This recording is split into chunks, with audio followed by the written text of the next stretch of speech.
All right, everyone, welcome back to the Lethal Library. I am Stephanie. I'm Dani. And we are here again to tell you another true crime story in Idaho.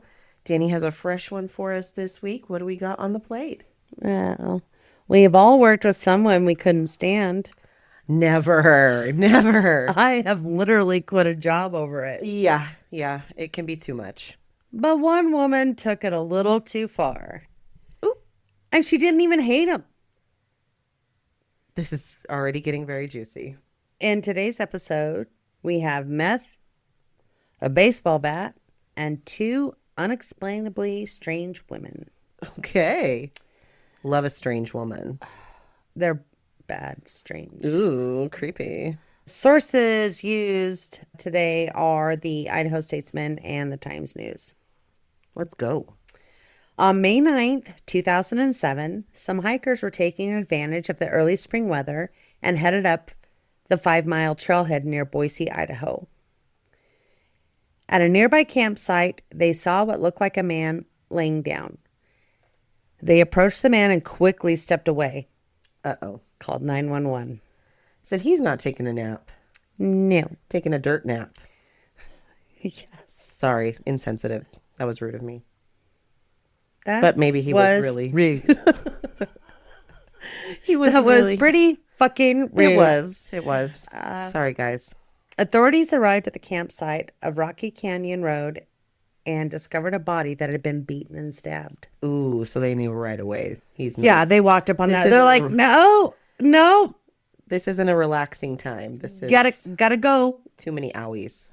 Police were unable to locate any kind of identification on the body, so investigators reached out to the public for help identifying it. They released details about his body piercing and a photo of a black baseball cap with 3 skulls on it. Here we go again. Baseball cap, it was kind of people like those unique hats. They like to make them their own. Back then. Distinct. He was later identified by fingerprints as 31-year-old Sean Thomas Halcomb.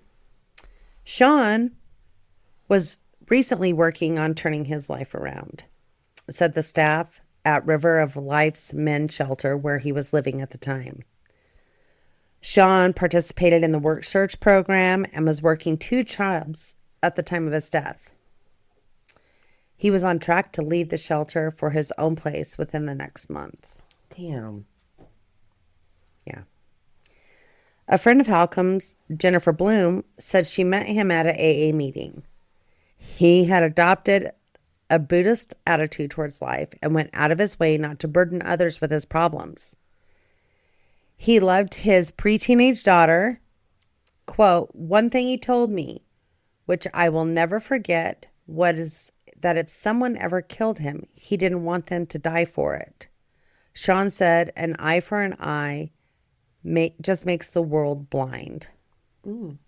So completely new outlook on life. Really trying to reframe everything, it sounds like. Yeah. See me in a little trouble, getting his stuff together. I mean, Well, and what a great way to look at it is that I don't want to be a burden. I don't want to be the victim. right. He was just like, my problems are my problems. And I'm going to take care of it. And I'm working on it. Wow. A few days later, on May 12th, a man was looking through trash cans at Ann Morrison Park when he located a bag. When he searched through the bag, he found Sean's ID, a liquor bottle, a liquor receipt, and a broken part of a baseball bat. Oh, no. This gave authorities their first real lead in the case. People are stupid. Again and again and again. The receipt led detectives to a liquor store on State Street in Boise, where they were able to obtain video of 2 women that was time-stamped the same time as the receipt. Easy peasy. The 2 women were identified as Jennifer Mercado, age 22, and Diana Fledderjohann, age 33. Police also locate witnesses that saw Sean with the 2 women in downtown Boise on the Wednesday before they found Sean's body. They were arrested and charged with first-degree murder. Right away. Gotcha. You were on tape. Yeah. Well, and they probably thought they were so sly dumping it in some random dumpster, and someone's like, oh, Let me it's just, neatly in a yeah, bag. all together Yeah. in one nice package. Put a bow on it. Smart they are not. Mm. Authorities state both Mercado and Fledderjohn were on probation at the time of the murder. Mercado was previously convicted for grand theft in Canyon County and possession of a controlled substance in 2004. Weird. Drugs. Just dipping our toes into a little drugs. She was released in January 2006 on probation. Fledderjohn had prior felony convictions that included felony injury to a child and possession of meth. This is going to piss you off. This is going to piss you off. In 2004, she left her 10-year-old daughter home alone for 6 days while on a meth binge. So disgusting. But this is so common in and people never hear about it because some of these kids, they can kind of fend for themselves a little bit and nobody knows. And if school's not in or if no one checks, there's tons of people that do this that are just like, whoopsie, I was gone for 4 days. I was gone for this many days. There was, I think last year, there was a huge story about a gal that went on a vacation and left a 9-year-old and 2 littles. Went on a vacation. Wait. It was there's some mac and cheese and shit. The house was. I looked to the checkbook, kiddo. Yeah. It's just horrendous that it's they'll be all right. At 10, I was waking myself up and getting myself on the bus. Well, you had a parent that worked nights. My mom was a bartender, worked nights. At 10, I was getting myself up. But also, my mother was there every day. Yes. It wasn't just mom hasn't been here for a week. We're running out of food. I guess I got to go to the Circle lights K. got shut off. Do I got to go to the Circle K? What do you do if the electricity gets shut off and you're just a kid? You don't have any idea what to do. It's scary. 10 years old. Can you make yourself some cereal? Yeah. But for several nights and days and not even really knowing what day it is, it's just terrible. Don't do that to your kids. What about laundry? Oh, no, you're the smelly kid, for sure. Fledderjohn was released in November of 2005. Fledderjohn's life went off the rails at 29 years old. That's kind of a big age. Yeah, that's big girl age. When she became a daily meth user and dealer. Not good. Drugs. In a probable cause hearing shortly after the woman's arrest, it revealed little about the motive for murder. Mercado told investigators she bought a baseball bat for 50 cents. Were we at a yard sale? Hey, I'll take it. I don't think a baseball bat was not 50 cents back then. We're not that far back. No, it's 2007 Salvation Army. Yeah, I think we were at the thrift store or we found a yard sale. Yep. Or maybe it was part of a crack deal. Throw in the baseball bat. Yeah. 50 cents. I'll give you an extra 50 cents. Fledderjohn got a knife from a gentleman. A gentleman, of course. An esteemed gentleman who I'm sure his apartment smelled of rich bound leather books and mahogany. Yes, a gentleman. Yeah. What crackhead was it? Come on. They bought some alcohol and picked up Sean. The trio then headed up to a campsite near the 5 Mile Gulch trailhead to party. Sure. Mercado told investigators they all sat around the campfire for a while. Fledderjohn said, eventually, Jennifer struck Sean in the back of the head with a baseball bat. She continued to strike him with the wood bat until it broke. And that's a lot. And again, what was the reason? This is a 22-year-old girl, and I don't know, I don't think she was lifting weights. You know what I mean?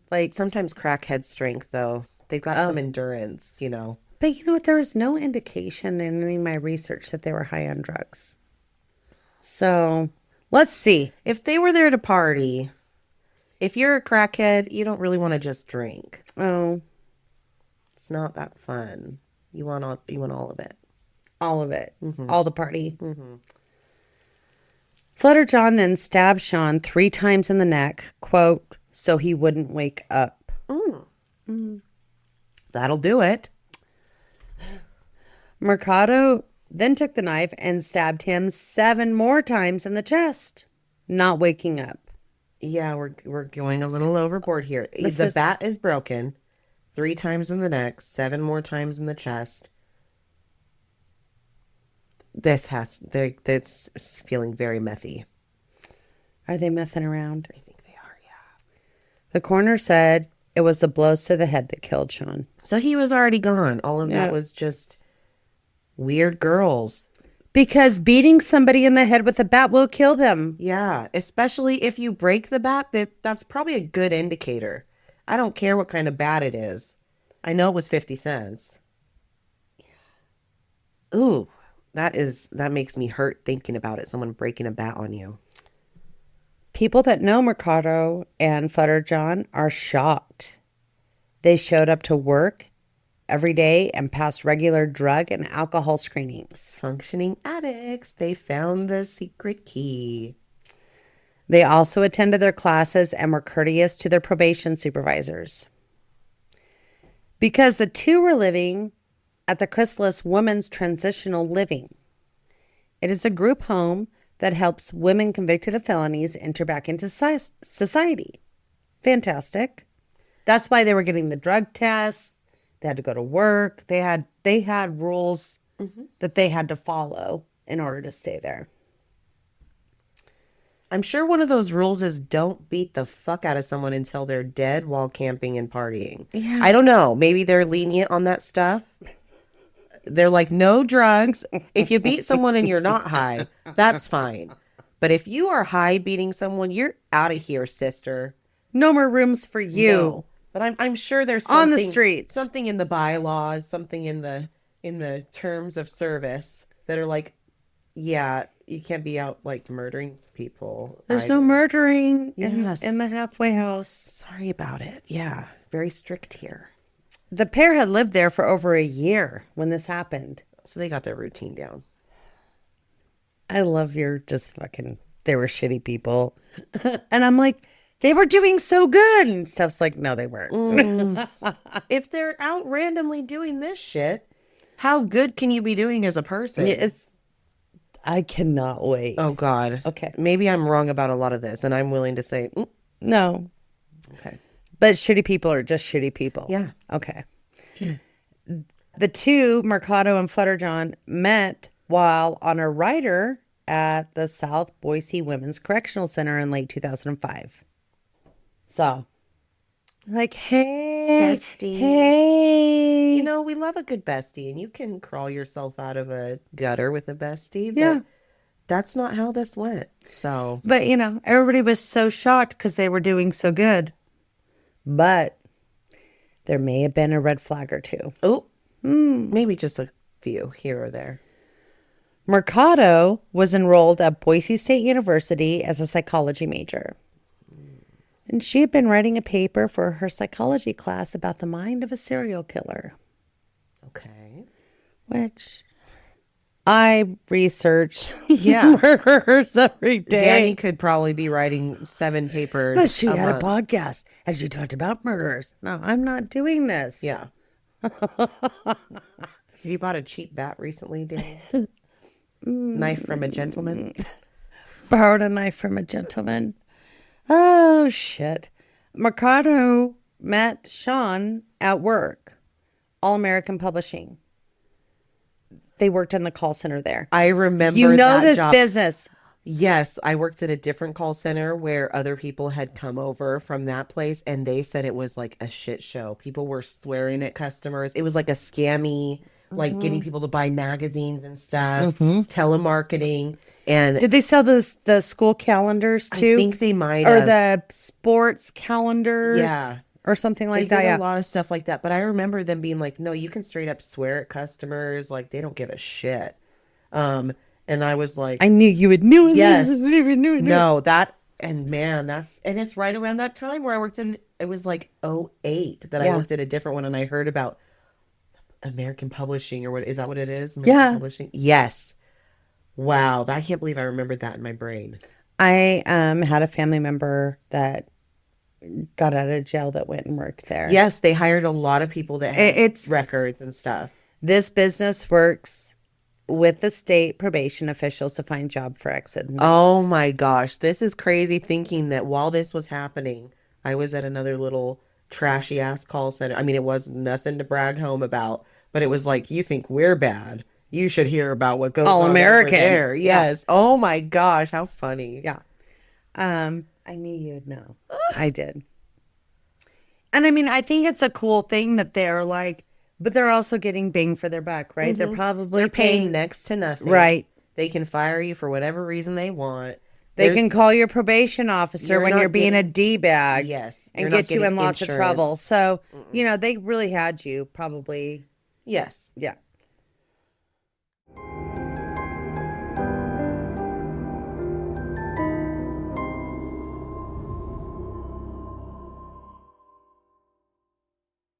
All right, everyone. So we just would like to tell you about a nonprofit that is very close to our hearts.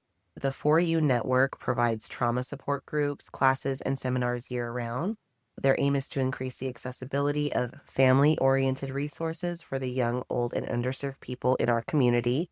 This is something that we've worked closely with over the past several years, and Danny's going to tell you a little bit more about what it's from. They also host KimFest every summer, which started as a memorial for Kimberly Larson and honor those who have died in our community due to tragedy like domestic violence, suicide, addiction, homicide, and mental health disorders. So, Kind Your Mind's mission is to create an inclusive space to learn from one another, contribute to the cause of nonviolence, and take away something of value to integrate to our everyday lives. To find out more about this wonderful nonprofit, you can find us on Facebook, Insta, and our website, www.kimfest.com. We also are gearing up for our yearly festival that we have called KimFest, and there's several events that we have to raise funds for this free family festival. The first one coming up is the BACA, or Bikers Against Child Abuse After Ride Party. That's going to be May 17th at Valhalla in Nampa. Feel free to stop by there to celebrate. Additionally, we've got a community yard sale that is May 24th and 25th. If you're interested in donating, especially clothes or household items for this yard sale, please visit us on Facebook or on the website to find out how you can do that, or stop by on May 24th or 25th if you'd like to browse the yard sale. We've also got a night at Meridian Speedway. That's going to be June 7th. There's races going on that night. It's going to be a really great night to see races. Great event for the kids. We also do a 50-50 raffle there. So that's where you can buy tickets for a raffle, and however much money we spend, we split that 50-50 with one winner. So the most recent Meridian Speedway event that I went to, there was $4,000 raised for that specific cause. And so the winner walked away with over $2,000. So if you don't have anything going on, we'd love to see you at any of these events. If you have questions, you can reach out to us or just go to kimfest.com or their Facebook and Instagram profiles. That's the best way to keep up to date with these, and we would love to see you there. Thanks, guys.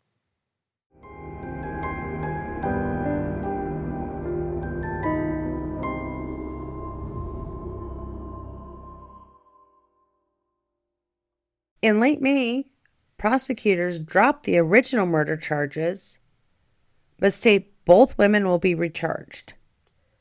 We want a do-over. Mulligan.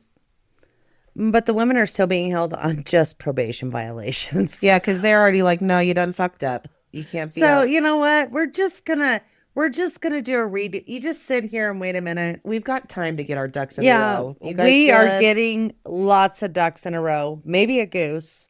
You're sitting fucking right here. We'll be back with you shortly or whenever we feel like it. Bye. But in June, the new charges are brought against them. Each are charged with first-degree murder, conspiracy to commit murder, and robbery. So that means planned plus the conspiracy. What in the hell happened? You're gonna be so mad. I'm already mad. In late September, Mercado pleads guilty to first-degree murder because they had her by the fucking balls. They had her by the pubic hairs. Mm-hmm. In a plea deal with prosecutors, she will have to testify against Fledderjohn. But that's not going to happen because in December, Fledderjohn also pleads guilty to conspiracy to commit murder.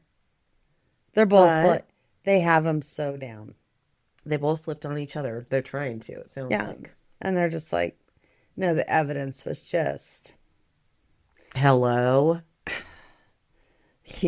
First of all, they spilled their guts to investigators. Oh, yeah. Trying to get the other one, I believe, trying to get the other one in more trouble. Like, But they're giving him enough info. right. And they're like, no, we got your number. We can see y'all on the damn tape together. Bitches got your number.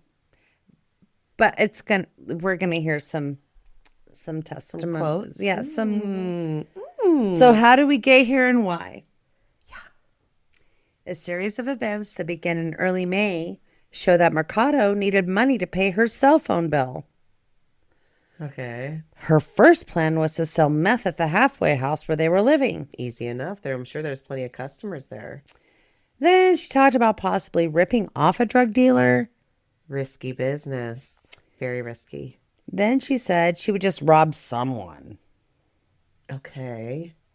I'm really disappointed at the lack of creativity here. I mean, this is like Basic. this is before the big like crash. This is '07, right? Right? Hunky dory out there. And listen, there's ways to make money. We're not using our full potential here. Right. You could literally just ask people for money. Yeah. They would give it to you. Like, Well, but she just thought this. Mercado texted Fledderjohn on May 9th. Quote, I want to rob and kill someone I work with. How about Sean? He just got paid.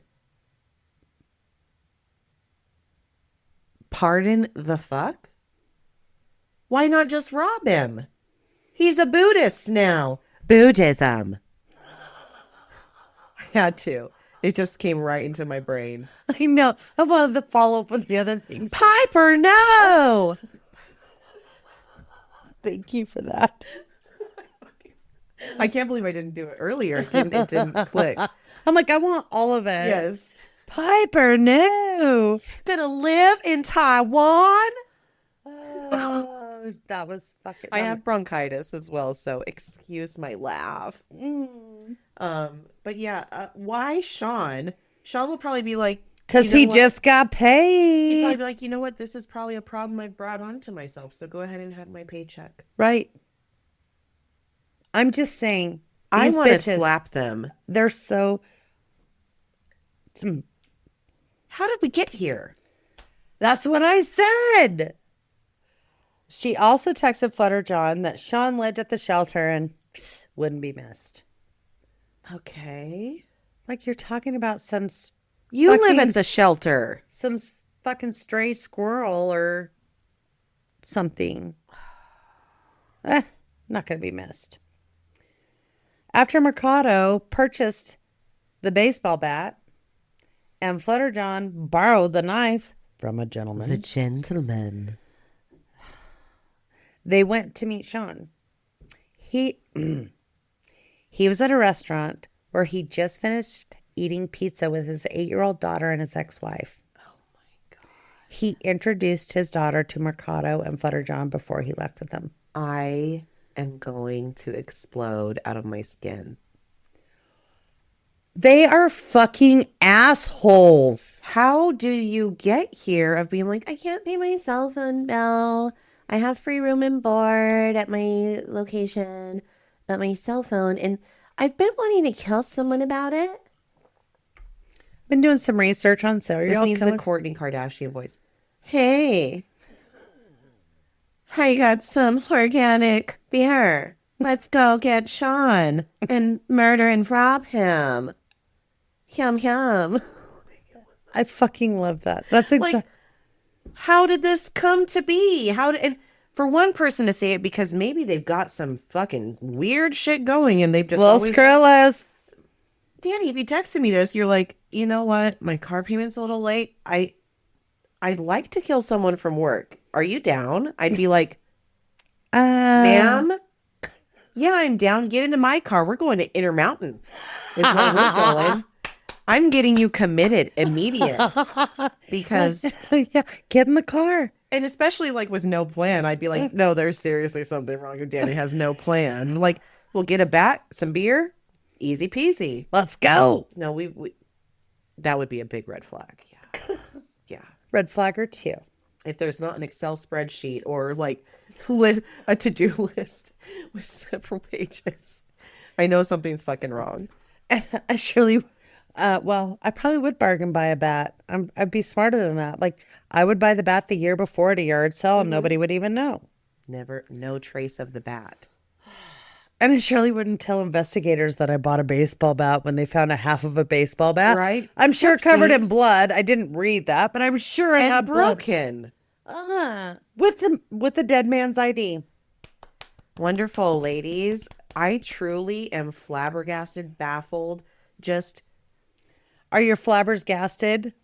incredibly gasted. And if there's anyone I'd want to talk to, it'd be these two to be like, What the fuck were you okay, thinking? pardon me. What the fuck? The fuck? Judge Bell said he was struck by Mercado's lack of remorse after the murder. Yeah, no shit. Mercado sent a text message to a friend saying, quote, want to know the crazy part? I don't even feel bad. Oh. It was a rush. Oh. You fucking weirdos. What? How did we get here? In another text message between Mercado and Fledderjohn, Fledderjohn asked Mercado, quote, do you think you can be forgiven if you feel no remorse?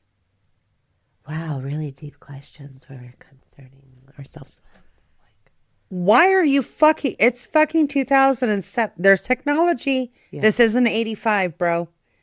They killed Sean for $267 that he received after getting paid earlier that day. You fucking loser ass dweebs. What the fuck? Like, this is... Oh, man. You want to just murder someone randomly because you need to pay your cell phone bill when all of your other needs are met right now. You're not a murderer. Like, you have some felonies for some drugs and also being a shit parent, which fuck you. But this is like... What a disgrace is all I You're have to say. struggling with understanding. This is why even though, because normally it was a struggle for me to research this, and it's a little bit of a shorter case because they both ended up pleading out. But I was like, this is absolutely fucking ridiculous.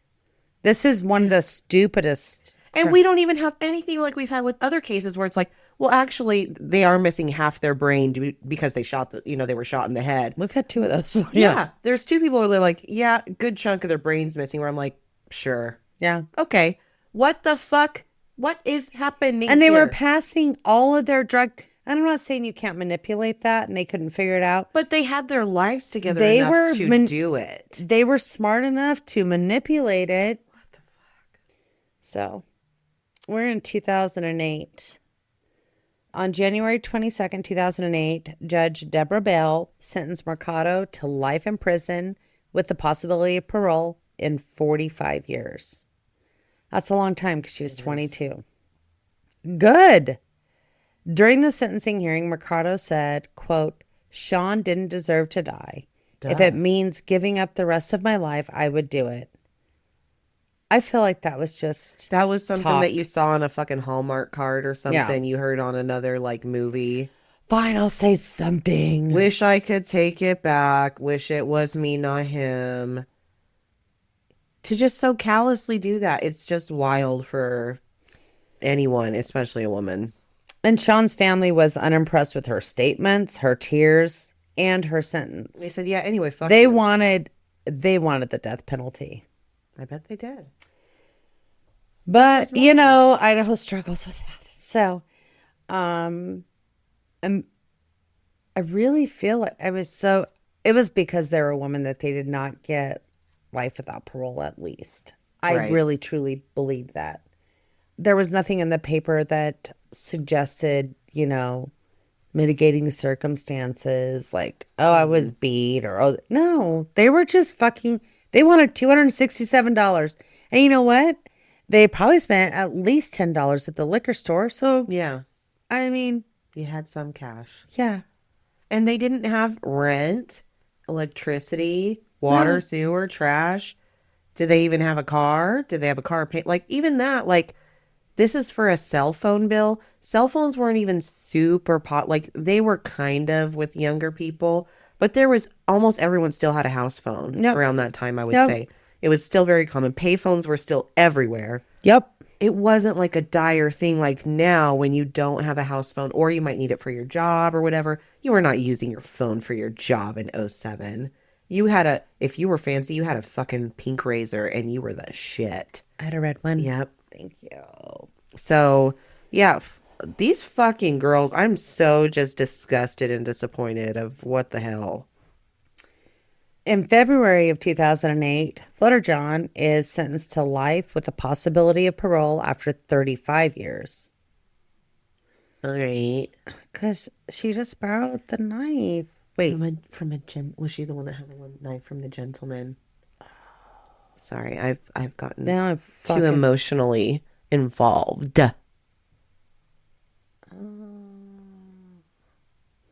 Mercado did buy the baseball bat.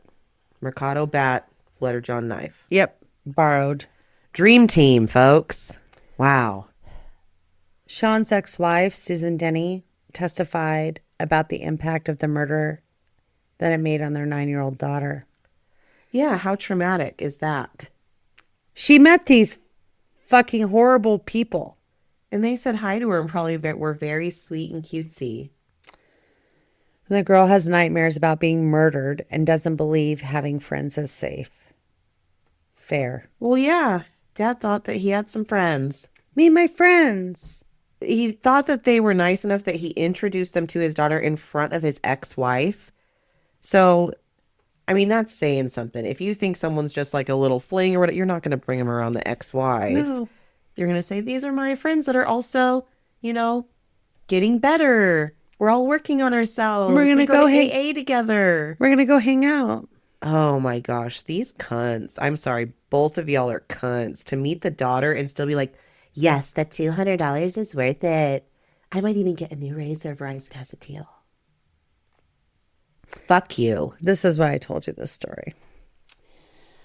In 2025, there is nothing. Like, there's no appealing. They just pled. Like, it is what it is. So in 2025, Jennifer Mercado is currently 40 years old, residing at the Pocatello's Women Correctional Center. She will be eligible for parole in 2052. And Diana Fledderjohn is 51, also residing at the Pocatello's Women Correctional Center. Still kind of roomies, just different units. How lovely that they get to travel through life together. I wonder if they still enjoy each other's company just as much. After this many years being in a fucking prison cell, was it worth it for your bestie and her cell phone bill? The thing is, I don't even think they were fucking besties, Steph. They weren't. They seem like acquaintance, like out of convenience. Like, you're hey, living together, like yeah. kind of roommates, right? Yeah. Always wanted to kill someone I work with. You down? Let's go. Yeah, dope idea, sis. What? And you know what? They were all working there. They knew exactly what Sean's paycheck was. It wasn't like he had some like big $1,000 a week thing. No, he's getting paid minimum wage. And $200 wasn't even a lot back then. I mean, of course it was more, but it wasn't like a big windfall. It wouldn't change your life. He was making $5 an hour probably. So, anyways. Thank you for telling me this story, even though it pissed me off at these dumb dipshits. Once again, thank you ladies for showing that women can be some of the most stupid, dumb, idiots for no reason too. And I hope that you rot, because what the fuck? When it's for no reason like this, whether it's a man or woman, it just makes me like upset, but you don't usually see it with women, of this just random, it's Wednesday, my phone bill's due, I'm gonna kill about it. You down, sis? Let's go. Let's skippy-loo down the road. But anyway, Danny, thank you for an infuriating story. Wow, really gets the blood pumping. I hope you guys also felt a little bit of that. Got to get your excitement where you can. And follow us on TikTok. We have some new ones out. We'll have some more for you. Instagram, Facebook, we're available just about anywhere to listen, and email us at thelethalibrary@gmail.com. Alrighty. 10-4 rubber ducky. Fuck yeah.